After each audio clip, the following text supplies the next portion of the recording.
বিসমিল্লাহির রহমানির রহিম।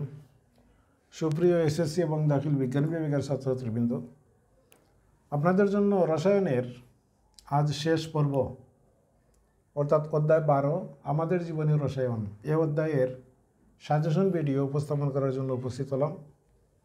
তো এই অধ্যায়ের মাধ্যমে আমি রসায়নের সাজেশন আপলোড দেওয়া শেষ হয়ে যাবে। তো এই অধ্যায়ে যথারীতি আমি 5টা প্রশ্ন নিয়ে এসেছি।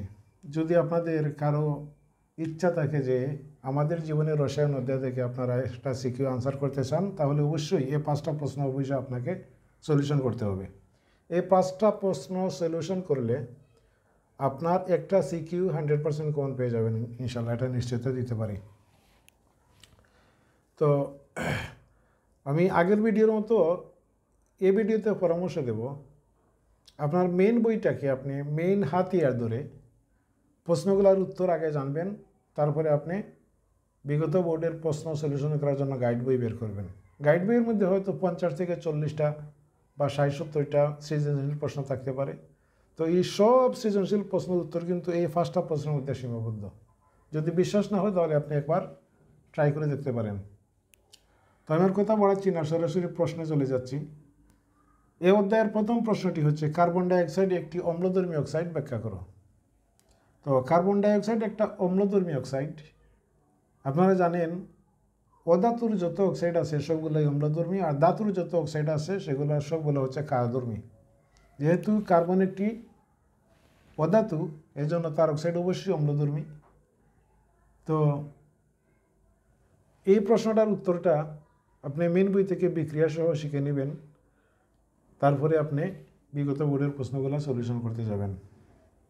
এই ছিল প্রথম প্রশ্ন, বিক্রিয়া সহ কিন্তু দিবেন।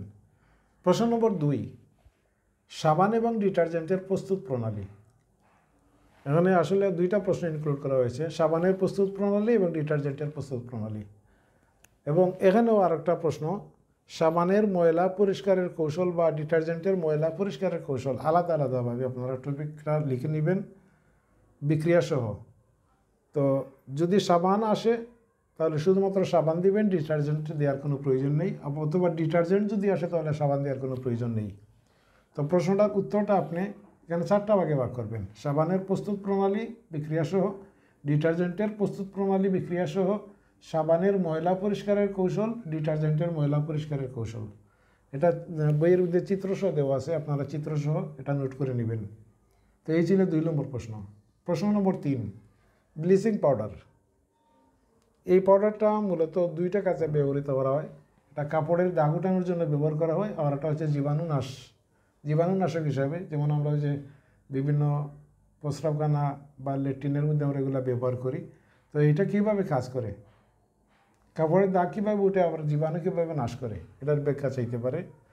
এটাও আপনাদের জন্য খুবই গুরুত্বপূর্ণ একটা প্রশ্ন, এটাও শিখে নিয়ে রাখবেন বা এটা নোট করে আপনারা নিজেরা শেখার চেষ্টা করবেন। প্রশ্ন নম্বর 4, অ্যামোনিয়াম NH4। অ্যামোনিয়াম হতে সোডা অ্যাশ প্রস্তুতি সমীকরণ সহ। এটা আপনার মেন বইয়ের মধ্যে খুব সুন্দর করে দেওয়া আছে। অ্যামোনিয়াম হতে সোডা অ্যাশ প্রস্তুতি কীভাবে করা যায় সেটার বিক্রিয়া সহ আপনি নোট করে তারপরে নিজেরা চেষ্টা করবেন। লাস্ট অ্যান্ড ফাইনাল প্রশ্ন হচ্ছে ইউরিয়া।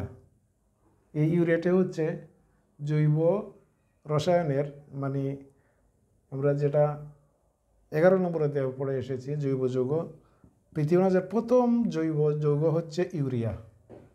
এই ইউরিয়া প্রোডাকশনের পিছনে অনেক ইতিহাস রয়েছে। তো এটা কিন্তু মাটির উর্বরতা বৃদ্ধি করে, মাটিকে পুষ্টি দান করে। তো মাটির পুষ্টি কীভাবে এটা দিতে পারে, পুষ্টি উপাদান সরবরাহ কীভাবে করে, সেটার ব্যাখ্যা আপনার কাছে চাইতে পারে। তো এই ছিল টোটাল 5টা প্রশ্ন অধ্যায় 12 মধ্যে। আমাদের জীবনের রসায়ন এই অধ্যায়ের মধ্যে 5টা প্রশ্ন রয়েছে। এই 5টা প্রশ্ন যদি আপনি ভালোভাবে আয়ত্ত করতে পারেন তাহলে আমি নির্দ্বিধায় বলতে পারি ইনশাল্লাহ আপনার যত প্রশ্ন এই অধ্যায়ের মধ্যে সৃজনশীল আকারে বিগত বছর পরীক্ষার বোর্ডের মধ্যে এসেছে সবগুলোর উত্তর ইনশাল্লাহ আপনারা দিতে পারবেন। তো আমি আর কথা বাড়াচ্ছি না, পরবর্তী ভিডিও ইনশাল্লাহ আমি এই ফিজিক্স বা অর্থাৎ পদার্থবিজ্ঞান নিয়ে উপস্থিত হবো ইনশাল্লাহ। যদি আমার ভিডিওগুলো ভালো লাগে, আপনাদের যদি মঙ্গল হয়, তাহলে অবশ্যই আমার চ্যানেলটি সাবস্ক্রাইব করবেন, পাশে থাকবেন। এ প্রত্যাশা রেখে আজকের মতো এখানে বিদায় নিচ্ছি। আল্লাহ হাফিজ, আসসালামু আলাইকুম।